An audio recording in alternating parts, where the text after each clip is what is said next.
अस्सलाम वालेकुम क्लास।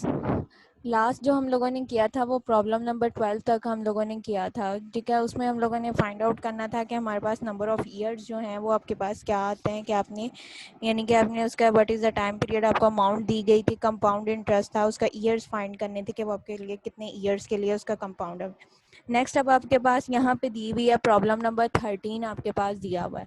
उसमें उन्होंने आपसे कहा है कि what sum will be the amount, आपके पास कि क्या amount, what sum will amount, अगर आपके पास दी जाए 636.70 इन 3 ईयर्स, कि आपके पास एक अमाउंट दी गई है, उसमें आपके पास क्या दिया गया, उन्होंने 3 ईयर्स के लिए आपको अमाउंट दी गई है 636.70 ईयर्स, और उसके ऊपर आपके पास जो इंटरेस्ट है वो आपके पास किसके हिसाब से है, 5% के हिसाब से आपको दिया गया है, कंपाउंड इंटरेस्ट दिया गया है।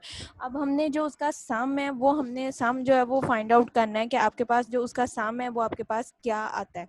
अब यहाँ पे देखो, उन्होंने आपके पास अमाउंट दे दी गई है, एक अमाउंट अमाउंट आपके पास क्या होती है कि जो आप उसकी प्रिंसिपल अमाउंट और जो उसके ऊपर इंटरेस्ट जो होता है उन दोनों को कंबाइन करके आप जो यानी कि आपके पास वैल्यू आती है वो आपके पास क्या कहलाती है, उसकी अमाउंट कहलाती है। अब यहाँ पे आपके पास उन्होंने किया हुआ है what will be the sum, what will be the what sum will amount, amount एक आपको दे दी गई है, उसके अमाउंट आपके पास कितनी दी गई है 636.73, आपके पास 0.70 आपके पास दी गई है इन 3 ईयर्स के। ये आपके पास जो है अगर उसके यानी कि आपके पास जो प्रिंसिपल अमाउंट है वो आपके पास कितनी होगी कि उन दोनों को और उसके उसका रेट ऑफ इंटरेस्ट जो है वो चीज़ और जो उसके ऊपर आपके पास कंपाउंड इंटरेस्ट है वो दोनों को प्लस करके जो अमाउंट आपके पास आती है 3 ईयर्स में वो आपके पास इतनी आती है, ठीक है। और इसके ऊपर जो रेट ऑफ इंटरेस्ट था यानी कि आपके पास जो कंपाउंड इंटरेस्ट जो है उसका जो रेट आपके पास आपको फिक्स किया गया था वो आपके पास कितना किया गया था, 5% के हिसाब से आपको रेट ऑफ इंटरेस्ट जो था वो उसके ऊपर फिक्स किया गया था। अब हमने फाइंड क्या करना है, 636 आपको रुपीज़ उसने दिया हुआ है कि आपने इसके करना है इन 3 ईयर्स आपके पास ये है। ये आपके पास अब देखो कि अमाउंट जो है वो आपके पास जो हमें गिवन चीज़ें हैं या जो इस क्वेश्चन के अंदर जो हमें गिवन डाटा है वो आपके पास क्या क्या दिया गया है, अमाउंट दी गई है, अमाउंट आपको जो दी गई है वो आपके पास कितनी दी गई है 636.70 आपके पास दिया गया। एन यानी कि नंबर ऑफ ईयर्स जो हैं वो भी आपके पास गिवन है। एन जो नंबर ऑफ ईयर्स आपको दिए गए हैं वो आपके पास यहाँ पे कितने दिए गए हैं कि आपको 3 ईयर्स दिए गए हैं। आर आपके पास क्या है कि रेट ऑफ इंटरेस्ट जो है वो भी आपके पास गिवन है कि आर आपको कितना रेट ऑफ इंटरेस्ट दिया गया है वो आपके पास क्या है 5 ईयर। अब इस क्वेश्चन पे गौर करो, उसने कहा है कि व्हाट सम, कि आपके पास कितना वो उसका सम बनेगा, यानी कि आपके पास पहले जो यानी कि उसकी अमाउंट थी वो कितनी थी। ये तो अब आपके पास यानी कि जो उसकी प्रिंसिपल अमाउंट जो ओरिजिनल अमाउंट थी वो आपके पास कितनी थी, हमने जो इसके अंदर फाइंड आउट करना है वो उसकी जो ओरिजिनल वैल्यू है वो आपने फाइंड आउट करनी है कि आपके पास उसकी ओरिजिनल वैल्यू जो है वो आपके पास क्या आएगी। What sum will be the amount, आपके पास क्या आएगा 636.70 इन 3 ईयर्स, 5% के हिसाब से आपके पास दिया गया। उसका कंपाउंड इंटरेस्ट जो था वो 5% के हिसाब से था, 3 ईयर्स के लिए था। और उसकी अब आपके पास वो सम जो उसका अमाउंट का जो सम आपके पास बना है वो आपके पास कितना बना है 636 बना है। अब जो उसकी ओरिजिनल अमाउंट आपके पास है वो आपके पास कितनी थी, हमने जो उसकी ओरिजिनल अमाउंट है वो फाइंड आउट करनी है कि वो आपके पास कितनी आएगी। अब आपको पता है कि इसका आपके पास अमाउंट का जो फार्मूला होता है वो आपके पास क्या होता है, A is equal to P into 1 plus R की पावर एन। एन आपके पास नंबर ऑफ ईयर, आर आपके पास रेट ऑफ इंटरेस्ट, पी आपके पास क्या प्रिंसिपल अमाउंट और ए आपके पास जो कंपाउंड इंटरेस्ट यानी कि प्रिंसिपल अमाउंट जो उसकी ओरिजिनल वैल्यू थी वो और जो उसके ऊपर आपके पास रेट ऑफ इंटरेस्ट आया है वो दोनों वैल्यूज़ को प्लस करके जो आपके पास वैल्यू बनती है वो आपके पास कितनी आती है, या आपके पास वो वैल्यूज़ कितनी बनती है उसको आपने करना है। अब यहाँ पे देखो a इज इक्वल टू आपके पास क्या है p इंटू 1 प्लस आर की पावर n आपके पास है। a अमाउंट आपके पास कितनी थी, जो डाटा आपके पास गिवन था उसमें a आपके पास क्या था 636.70, वो आप यहाँ पे पुट कर दोगे। p जो है p हमने फाइंड करना है, p की वैल्यू हमें नहीं दी गई है, 1 आ जाएगा वो आपके पास है। ईयर्स आपके जो परसेंटेज आर है वो आपके पास कितनी दी हुई है 5% के हिसाब से दिया गया है, तो वो आप क्या करोगे 5 डिवाइडेड बाय 100 आपके पास हो जाएगा, तो इसको कन्वर्ट करोगे तो आपके पास क्या आ जाएगा 0.05 आ जाएगा। उसमें 1 प्लस किया तो आपके पास क्या हो जाएगा 1.05 आ जाएगा। नंबर ऑफ ईयर आर जो एन है आपके पास वो कितना दिया गया था, उसकी पावर 3 है, तो इसकी पावर आपके पास क्या हो जाएगा 3 हो जाएगी। अब आपके पास पी जो है वो अननोन वैल्यू है, ये इसके साथ मल्टीप्लाई हो रहा है, पी को एक साइड पे कर दें, यहाँ पे ये चीज़ जो है आपके पास मल्टीप्लाई हो रही है, जब दूसरी साइड पे जाएगी तो आपके पास क्या हो जाएगा डिवाइड हो जाएगा। इसको हमने डिवाइड किया। अब यहाँ पे आपके पास क्या था कि उसकी अब 1.05 का क्यूब आपके पास दिया गया है। इसकी जब क्यूबिक पावर हम ओपन करेंगे, आपके पास जो 1.05 है, इसको मल्टीप्लाई स्केयर लो, आपके पास 1.05 का जो स्केयर आ रहा है वो उसकी वैल्यू आपके पास क्या आएगी,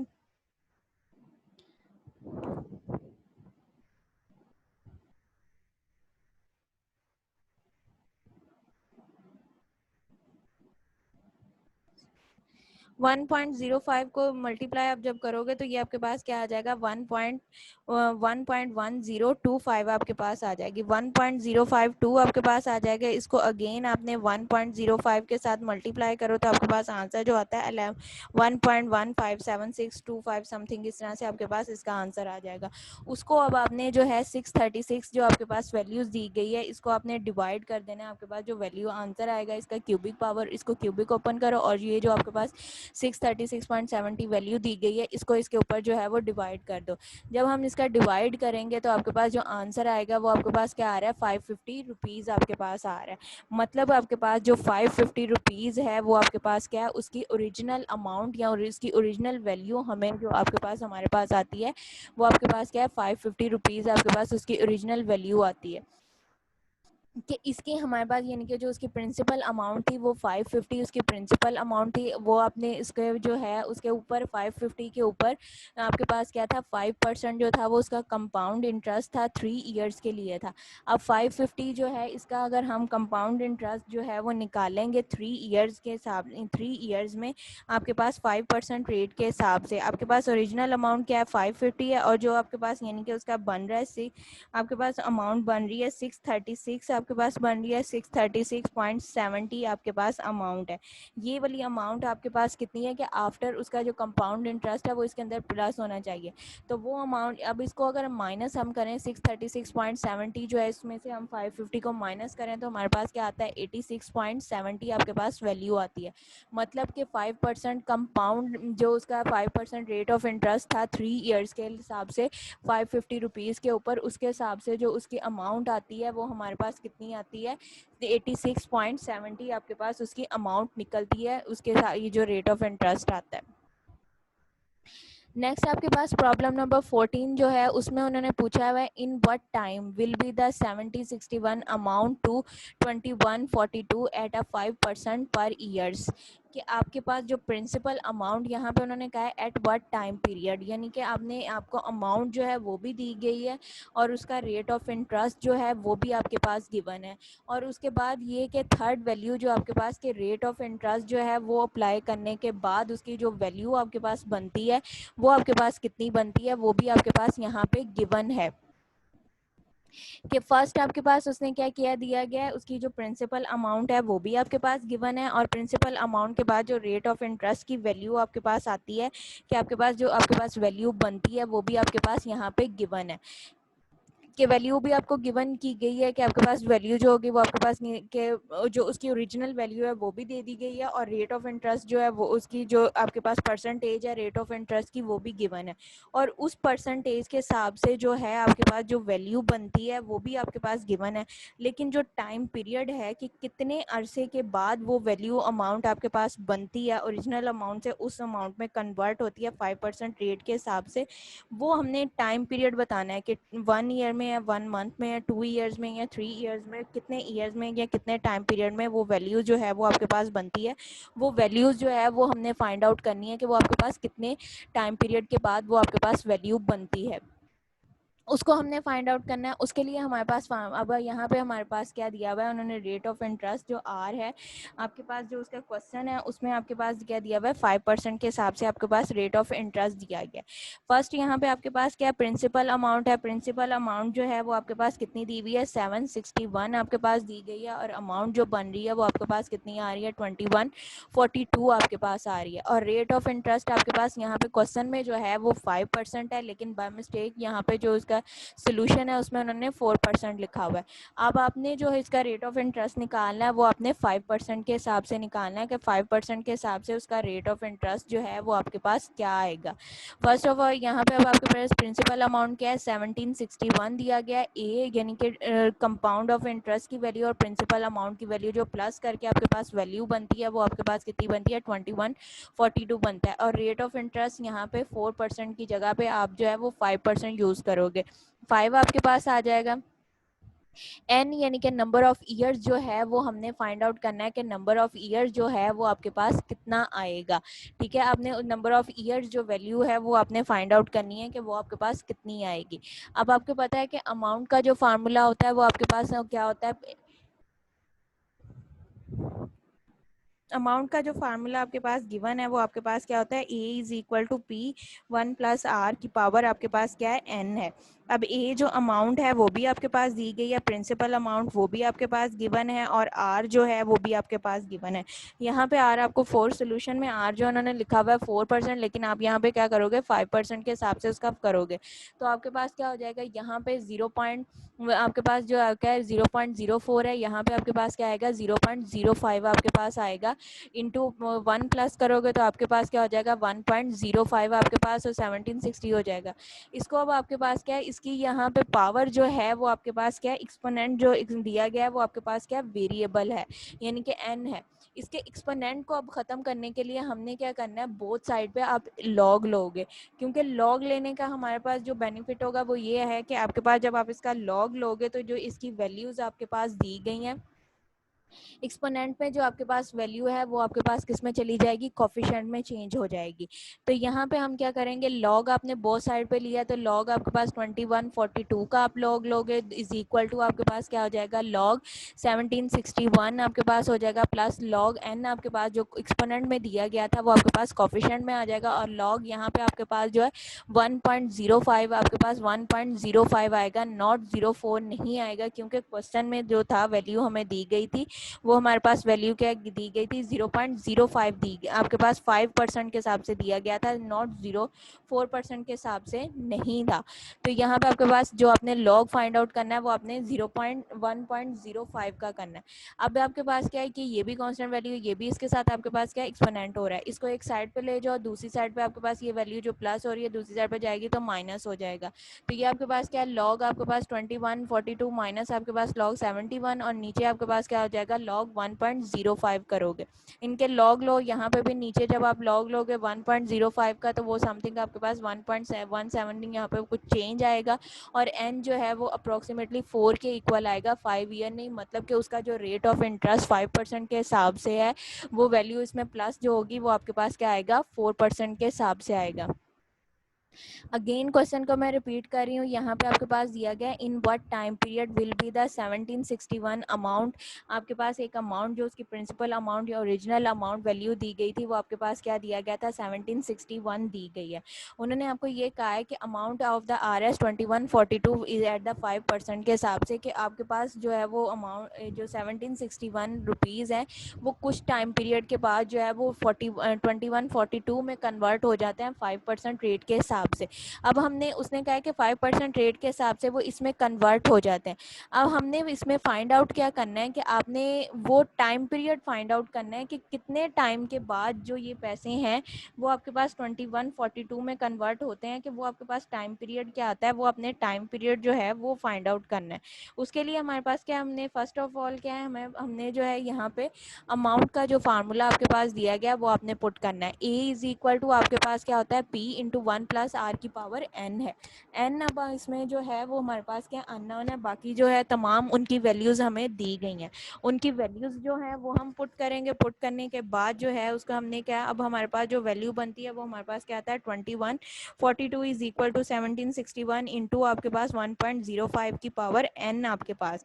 n अब आपके पास क्या एक्सपोनेंट में दिया गया है, हमें n की वैल्यू फाइंड करनी है, इस वजह से हम क्या करेंगे बोथ साइड पे जो है वो लॉग अप्लाई कर देंगे। जब आप बोथ साइड पे लॉग अप्लाई करोगे तो आपके पास जो n एक्सपोनेंट में दिया गया था वो आपके पास किस में कोफिशिएंट में चेंज हो जाएगा। n जब आपके पास कोफिशिएंट में चेंज हो जाएगा तो ये आपके पास क्या आ जाएगा, n is equal to log 2142 minus log 1761 divided by log आपके पास 1.05 आपके पास हो जाएगा। इसको सॉल्व आउट किया तो आपके पास n इज इक्वल टू जो आएगा वो अप्रोक्सीमेटली 4 के इक्वल आएगा, 5 नहीं, यानी कि उसका नंबर ऑफ ईयर जो होंगे वो आपके पास 4 होगा। The clear. नेक्स्ट आपके पास दिया गया प्रॉब्लम नंबर 15 है। इसमें उन्होंने पूछा हुआ at what rate percentage of the compound interest, कि आपके पास किस रेट इंटरेस्ट पे जो आपके पास उसका कंपाउंड इंटरेस्ट है will be the 961 on of the 240 as a interest in the 13 years. कि आपके पास क्या है कि वो कह रहा है कि कितना टाइम आपके पास परसेंटेज आपने फाइंड आउट करनी है। यहाँ पे अब आपके पास क्या था, ओरिजिनल वैल्यू जो है वो आपके पास क्या दी गई है, 240 दी गई है।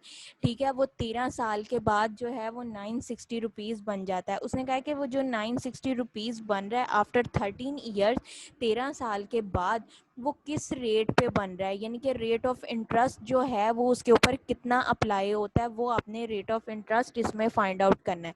कि एक वैल्यू आपको दी गई है at what percent of the compound interest, कि आपके पास जो उसका कंपाउंड इंटरेस्ट का रेट था वो आपने फाइंड करना है। ओरिजिनल वैल्यू जो है वो भी आपको दी गई है, और जो आपके पास आफ्टर कंपाउंड इंटरेस्ट प्लस होने के बाद जो वैल्यू बनती है वो भी आपके पास जो है वो गिवन की गई है।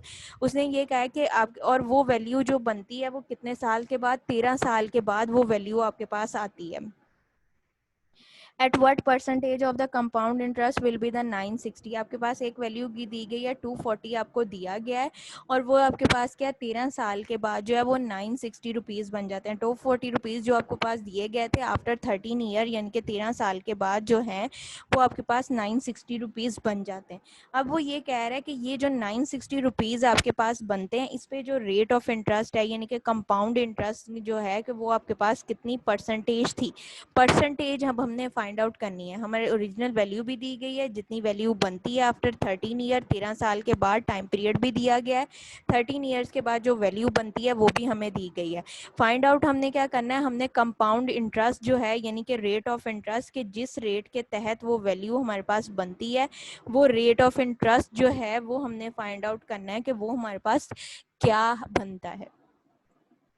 अब देखो सोल्यूशन जो डाटा है उसमें हमें क्या क्या चीज़ गिवन है, हमें क्या दी हुई है, प्रिंसिपल अमाउंट आपके पास या वो 260 दिया हुआ है, रेट ऑफ इंटरेस्ट की जो वैल्यू है वो आपके पास क्या दी हुई है, आई जो है वो 24, कंपाउंड इंटरेस्ट जो बनता है वो आपके पास क्या है 240 रुपीज़ बनता है। नंबर ऑफ ईयर्स आपके पास कितने हैं, 13 ईयर्स दिए गए। आर हमने जो है वो हमने फाइंड आउट करना है कि आर की वैल्यू जो है वो हमारे पास क्या आएगी। तो आपके पास यहाँ पे क्या, I is equal to P into आपके पास क्या 1 प्लस आर की पावर n माइनस 1 आपके पास दिया गया। आई की वैल्यू आपके पास क्या दी गिवन है 240 दिया गया, वो आप कर दो। प्रिंसिपल अमाउंट आपके पास जो है वो आपके पास कितनी आ रही है 960, वो आपके पास आ गई है। 1 प्लस आर, आर हमारे पास नहीं है, आर हमने फाइंड करना है। एन हमें कितना दिया गया 13 ईयर्स दिया गया, माइनस 1 आपके पास है। इसको अब हमने रिजॉल्व किया तो आपके पास क्या हो जाएगा, 960 मल्टीप्लाई हो रहा है तो वो आपके पास 960 बाहर आ जाएगा आपके पास। अब इसको हमने जो है वो सॉल्व आउट करोगे तो आपके पास क्या है 960 इंटू 1 प्लस आर की पावर आपके पास 13 इज इक्वल टू 960 प्लस 240। इनको प्लस किया तो आपके पास क्या आ जाएगा 1200 आ जाएगा। अब यहाँ पे आपके पास 960 मल्टीप्लाई हो रहा है, दूसरी साइड पे जाके आपके पास डिवाइड हो जाएगा। इसको जब आप डिवाइड करोगे आपके पास जो इक्वेशन बनी है वो आपके पास क्या 960 इंटू 1 प्लस आर की पावर 13 इज इक्वल टू 1200। डब 960 जो है ये भी कांस्टेंट वैल्यू है, 1200 भी कांस्टेंट वैल्यू है। इसको 960 जो है इस साइड पे आपके पास जो लेफ्ट साइड पे मल्टीप्लाई हो रहा है, जब ये राइट साइड पे जाएगा तो आपके पास क्या हो जाएगा, डिवाइड हो जाएगा। अब यहाँ पे आपके पास क्या बच जाएगा, आपके पास जो इक्वेशन टर्म बनेगी वो आपके पास क्या आ जाएगा 1 प्लस आर की पावर आपके पास क्या 13, 1200 डिवाइड बाई 960। 1200 जो आपके पास वैल्यू दी गई है, इसको जब 960 पे आप डिवाइड करोगे तो आपके पास वैल्यू क्या आ जाएगी 1.25 आ जाएगा। अब हमारे पास 13 जो है वो आपके पास क्या दिया हुआ है, एक्सपोनेंट की जगह पे आपके पास दिया गया है, हमें यहाँ 1 प्लस आर की वैल्यू हमने फाइंड आउट करनी है। अब क्या करेंगे हम, क्या बोथ साइड पे जो है वो आप लॉग अप्लाई कर दो। हमने लॉग अप्लाई किया तो हमारे पास जो वैल्यूज बनती हैं वो आपके पास क्या आ जाएगा 13 लॉग इंटू आपके पास क्या है 1 plus R is equal to log 1.25 आपके पास वैल्यूज आ जाएंगी। अब log आपके पास क्या है 1 plus R is equal to log 1.25 divided by आपके पास क्या है 13। उसका हमने जो वन आपके पास वैल्यू दी गई थी 1.25 उसका हमने log लिया। जब log लोगे तो आपके पास वैल्यू क्या आ रही है आपके पास 0.9691 ये आपके पास वैल्यू आ जाएगी। अब हमारे पास क्या लॉग इस साइड पे रह गया और हमारे पास दूसरी वैल्यू जो है वो आपके पास जो इक्वेशन ऑफ टर्म बन रही है वो आपके पास क्या आ रहा है log 1 plus R is equal to 0.9691 divided by 13। इसको आपने 0.9691 जो है इसको 13 पे डिवाइड किया तो हमारे पास वैल्यू आ रही है 0.0745 हमारे पास वैल्यू आ जाती है। अब हमारे पास वेरिएबल क्या है आर है, यानी कि उसका आर आपके पास क्या है रेट ऑफ इंटरेस्ट है। रेट ऑफ इंटरेस्ट जो है वो हमने फाइंड आउट करना है। अब हमारे पास क्या लॉग है, लॉग को दूसरी साइड पे लेके जाओगे तो आपके पास क्या हो जाएगा एंटी लॉग हो जाएगा। एंटी लॉग लोगे आपके पास एंटी लॉग हमने किसका लेना है, ये जो वैल्यूज हमने डिवाइड करके 13 पे डिवाइड करके जो हमने वैल्यू निकाली थी इसका हम क्या करेंगे एंटी लॉग कर दोगे। इसका जब आप एंटी लॉग लोगे तो वो आपके पास क्या आ रहा है 0.075745 आपके पास आ जाएगा। इसका एंटी लॉग लो तो आपके पास क्या आ रहा है 1.75 आ रहा है और 1 यहाँ पे आपके पास कौन से 1 plus R is equal to 1.17 आपके पास आ रहा है। अब यहाँ पे 1 कांस्टेंट है और 1.17 ये आपके पास कांस्टेंट है। 1 को दूसरी साइड पे लेके जाओ माइनस कर दोगे तो आर जो है वो आपके पास क्या आ जाएगा 0.17 आपके पास वैल्यू आ जाएगी। इसको अब हमने क्या इसकी परसेंटेज फाइंड करनी थी, परसेंटेज फाइंड करनी है, दैट्स वाई हमने हमारे पास जो वैल्यू आई है 0.17 इसको हम 100 के साथ मल्टीप्लाई करेंगे तो हमारे पास जो आंसर आ रहा है वो 17% आपके पास आंसर आ जाएगा। मतलब उसका रेट ऑफ इंटरेस्ट जो था वो आपके पास क्या था 17% के हिसाब से रेट ऑफ इंटरेस्ट था और उसकी वैल्यू जो आपके पास 960 और थी उसके आपके पास जो 240 रेट ऑफ इंटरेस्ट आपके पास था वो आपके पास किस परसेंटेज के हिसाब से था, वो आपके पास था 13। वो आपके पास जो वैल्यू निकल रही थी वो आपके पास क्या निकल रहा था 17% के हिसाब से वो आपके पास आ रही थी 13 ईयर्स के लिए वो वैल्यू। अगेन देखो इस क्वेश्चन को मैं रिपीट कर रही हूँ, इसमें आपके पास क्या दिया हुआ था, क्वेश्चन आपके पास ये था कि at what percentage of the compound interest will be on 960 अन, कि आपके पास 960 रुपीज़ हैं वो अन करता है, उसके ऊपर 240 रुपीज़ जो है यानी कि रेट ऑफ इंटरेस्ट जो अन करता है वो आपके पास कितना है 240 जो है वो आपके पास रेट ऑफ इंटरेस्ट लेता है इन द 13 ईयर 13 साल में। तो प्रिंसिपल अमाउंट जो है पी आपके पास क्या था वो 960 है, कंपाउंड इंटरेस्ट आई जो है वो इज इक्वल टू 240 है। एन जो है नंबर ऑफ ईयर्स आपके पास है वो 13 ईयर दिया गया है। इसमें हमने फाइंड आउट क्या करना है रेट ऑफ इंटरेस्ट करना है कि 960 रुपीज़ आपके पास उसके पैसे थे, यानी कि प्रिंसिपल अमाउंट जो थी वो 960 थी, उसके ऊपर 240 रुपीज़ जो है वो रेट ऑफ इंटरेस्ट जो है वो फाइंड आउट यानी कि वो अर्न करता है, इतना वो पैसा उसके ऊपर कमाता है। और जो वो 240 रुपीज़ जो है वो कमा रहा है वो 13 ईयर्स में कमा रहा है। और लेकिन वो 240 रुपीज़ जो है वो किस रेट ऑफ इंटरेस्ट के तहत जो है वो उसके ऊपर वो फाइंड आउट कर रहा है। हमने वो रेट ऑफ इंटरेस्ट जो था वो फाइंड आउट करना था। उसके लिए हमारे पास जो फार्मूला इंटरेस्ट का होता है वो आपके पास क्या I is equal to P into 1 plus R की पावर n माइनस 1 है। अब यहाँ पे आपके पास आई भी गिवन है, पी भी गिवन है और एन भी गिवन है। आर जो है वो अपने फाइंड आउट करना है। इसकी वैल्यूज़ रखो, वैल्यूज़ कर रख के उसको सिंप्लीफाई किया है। सिंप्लीफाई करने के बाद जो हमारे पास आंसर आया उसको हमने लॉग अप्लाई किया। लॉग क्यों अप्लाई किया, क्योंकि 13 जो था वो हमारे पास एक्सपोनेंट में था और आर हमारे पास क्या अननोन है। तो उसका वैल्यू फाइंड आउट करने के लिए हमने बोथ साइड पे लॉग लिया। लॉग लेने के बाद जो एक्सप्रेशन बना है उसका हमने एंटी लॉग अप्लाई किया। एंटी लॉग अप्लाई के बाद उसको माइनस किया तो हमारे पास जो आर की वैल्यू आई है वो आपके पास क्या है 0.17 आया। 0.17 आपके पास वैल्यू आई है। इसको हम क्या करेंगे मल्टीप्लाई बाय 100 आपने किया, मल्टीप्लाई बाय 100 करोगे तो आपके पास जो वैल्यूज आ रही है वो आपके पास क्या आ जाएगा 17% आपके पास उसका रेट ऑफ इंटरेस्ट आ जाता है। मतलब उसके ऊपर जो रेट ऑफ इंटरेस्ट आपके पास आ रहा है वो आपके पास किसके हिसाब से है 17% के हिसाब से। उसने 240 रुपीज़ जो आपके पास उसने अर्न किए हैं 960 रुपीज़ पे 13 ईयर्स में, वो आपके पास किस रेट ऑफ इंटरेस्ट के हिसाब से था 17% के हिसाब से आपके पास था।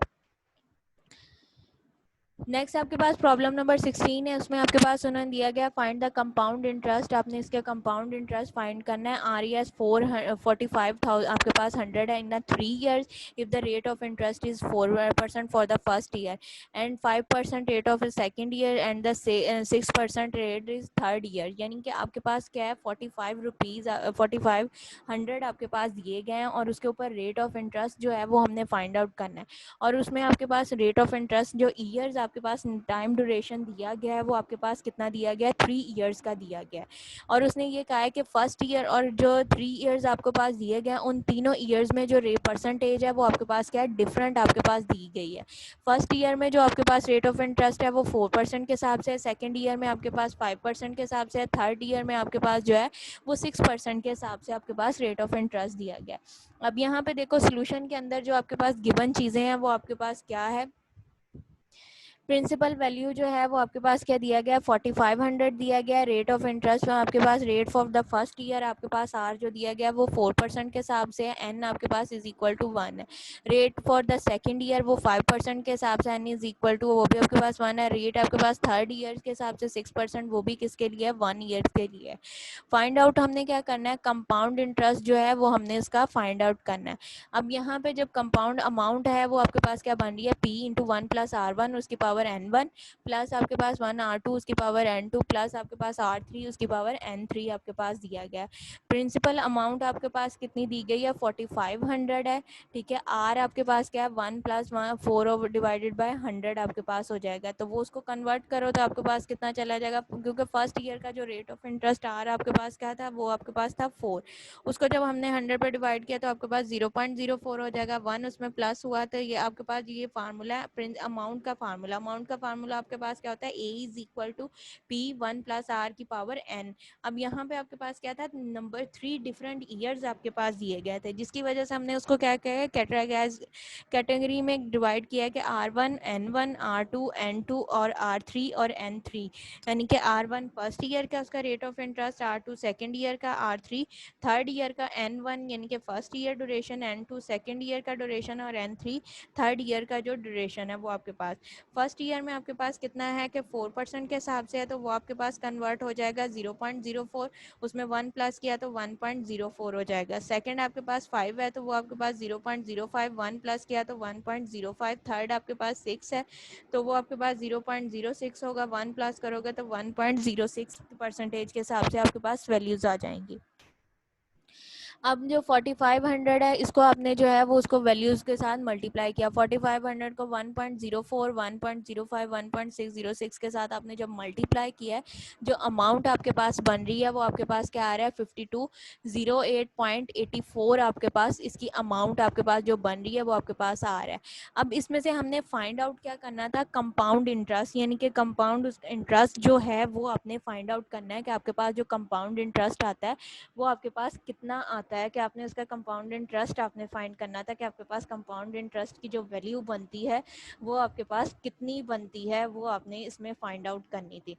उसके लिए अब आपके पास क्या है कि ए किसके इक्वल है, आपके पास पी प्लस आई, यानी कि प्रिंसिपल अमाउंट प्लस उसकी कंपाउंड इंटरेस्ट। आई जो है वो हमारे पास क्या, अब अमाउंट की जो है वो भी हमारे पास आ चुकी है, प्रिंसिपल अमाउंट जो है वो भी हमारे पास है, लेकिन आई जो है वो हमारे पास नहीं है, तो हम इसको डिफ्रेंशिएट साइड पे करेंगे। आई इज इक्वल टू आपके पास क्या आ जाएगा, ए माइनस पी आपके पास आ जाएगा। ए की वैल्यू जो अमाउंट हमने फाइंड आउट की है वो आपके पास क्या आ जाएगी, 5208.84 है, माइनस आपके पास क्या करोगे, 4500 आप इसको माइनस कर दोगे, तो आई जो है वो आपके पास क्या आ रहा है, 706.84 आ रहा है।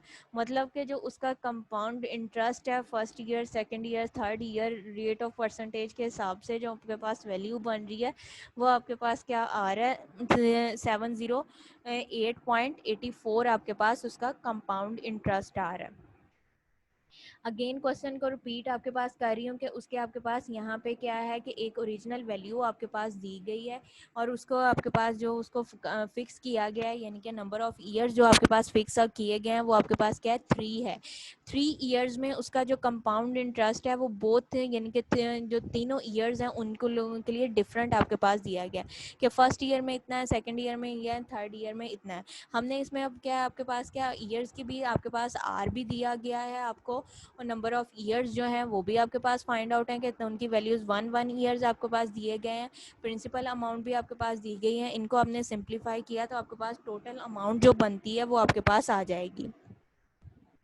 टोटल अमाउंट आने के बाद अब आपने फाइंड आउट करना है कि आपने इसका कंपाउंड इंटरेस्ट के ये इस अमाउंट जो टोटल अमाउंट आपके पास आ रही है ओरिजिनल अमाउंट और टोटल अमाउंट के अंदर जो डिफरेंस आपके पास है कि आपके पास ओरिजिनल अमाउंट थी लेकिन वो कंपाउंड इंटरेस्ट जो है वो रेट्स के हिसाब से करने के बाद जो अमाउंट बनती है वो आपके पास कितनी बनती है 1508 बनती है। और ओरिजिनल प्रिंसिपल अमाउंट और ये जो आपके पास वैल्यू आई है इन दोनों को जो है वो माइनस करोगे तो आपके पास उसकी जो कंपाउंड इंटरेस्ट की वैल्यू आई है वो आपके पास आ जाएगा। आई अब आपके पास कितना आ रहा है 708, आपके पास उसकी वैल्यू जो निकल रही है वो आपके पास कितनी आ रही है 708 पॉइंट आपके पास जो है 84 उसका कंपाउंड इंटरेस्ट आ जाएगा। नेक्स्ट इज आपके पास यहाँ पे प्रॉब्लम नंबर 17 है, सेम एज जिस तरह से प्रॉब्लम नंबर आपने जो है वो 16 किया है सेम एज इसी की तरह से आपके पास जो है वो प्रॉब्लम नंबर 17 दी गई है। यहाँ पे अब आपके पास इस प्रॉब्लम ने आपके पास क्या इसको मैं एक्सप्लेन कर देती हूँ। आपके पास यहाँ पे दिया गया a man borrow a 5000 for the 10 years के एक आदमी है उसने 5000 रुपया जो है वो उधार लिया 10 साल के लिए at a compound interest. If the rate of the interest 3 years यानी कि पहले जो 3% पर एंड फॉर द 2 ईयर्स जो पहले 2 साल हैं उसमें जो रेट ऑफ इंटरेस्ट है वो 3% के हिसाब से है। जो नेक्स्ट 3 ईयर्स हैं वो आपके पास क्या है 3.5% के हिसाब से है। अब ये टोटल आपके पास 5 ईयर्स गुजर चुके हैं। नेक्स्ट आपके पास 4% जो है फॉर द लास्ट ईयर यानी कि जो पहले दो आपके पास साल हैं पहले 2 साल हैं उसमें 3% के हिसाब से है। अगले जो 3 साल हैं उसमें आपके पास क्या है 3.5 यानी कि 3.5% के हिसाब से है। जो अगले उसके बाद में 5 ईयर्स आपके पास बाकी रिमेनिंग जो है वो 5 ईयर्स आपके पास रह जाएंगे। जो 5 ईयर्स रिमेनिंग रह जाएंगे उसमें आपके पास जो रेट ऑफ इंटरेस्ट है वो 4% के हिसाब से। अब यहाँ पे उसने ये आपके पास ईयर्स जो हैं वो भी दे दिए गए हैं, प्रिंसिपल अमाउंट जो है वो भी दे दी गई है। अब इसमें देखो कि rate of interest for the first year R is equal to 3% के हिसाब से और एन इसमें यानी कि नंबर ऑफ ईयर्स कितने हैं 3% जो है वो कितने साल के लिए वो 2 ईयर्स के लिए। एन आपके पास क्या आ जाएगा 2। नेक्स्ट आपके पास क्या है rate of interest second year यानी कि दूसरे साल वो 3.5 के हिसाब से है वो कितने साल ईयर्स के लिए है आपके पास 3 ईयर्स के लिए वो आप पुट कर दोगे। उससे नेक्स्ट अब आपके पास क्या है थर्ड ईयर जो 3 ईयर्स है वो आपके पास कितना है रेट ऑफ इंटरेस्ट 4% है और वो 4% कितने ईयर्स के लिए 5% के हिसाब से के लिए। अब यहाँ पे आपके पास उसी तरह से उसको हमने R1 है उसके N1 R2 N2 और R3 उसकी वैल्यूज़ है उसको सिंप्लीफाई करो। अब यहाँ पे आपके पास जो पिछला था उसमें आपके पास जो n था वो 1 ईयर्स के लिए था लेकिन यहाँ पे ईयर्स जो है वो डिफरेंट है। इसको सॉल्व आउट किया तो हमारे पास वैल्यू क्या बन रही है 1.03 का स्क्वायर बन रहा है 1.0535 का इसका पावर जो है वो क्यूबिक है। इनको हमने सॉल्व करना है। इनकी पावर्स को सॉल्व आउट करके जब हमने सिंप्लीफाई किया तो वो आपके पास क्या बन रहा है 7156 आपके पास बन रहा है यानी कि 7156 रुपये बन रहे हैं। अब ये भी हमारे पास आ गया ओरिजिनल वैल्यू भी आ गई। इसको माइनस करो तो आपके पास जो है माइनस करने के बाद जो आपके पास वैल्यूज बनती है वो आपके पास यानी कि उसके जो रेट ऑफ इंटरेस्ट की वैल्यू आपके पास आती है कि उसको रिटर्न कितने करने पड़ेंगे वो आपके पास क्या है 7156 रुपीज़ जो हैं ये उसको रिटर्न करने पड़ेंगे। नेक्स्ट आपके पास है प्रॉब्लम नंबर 18 दिया गया है। यहाँ पे उन्होंने कहा है कि find the amount of the compound interest. Compound interest की अमाउंट आपने फाइंड करनी है 5000 आपको दिया गया है 3 ईयर्स के लिए 8% के हिसाब से आपके पास उसने दिया गया है। उसके ईयर्स जो है उसको आपको दिया गया है आपने आई जो है वो आपने फाइंड आउट करना है इसको ईयर्स को उसको सॉल्व करो।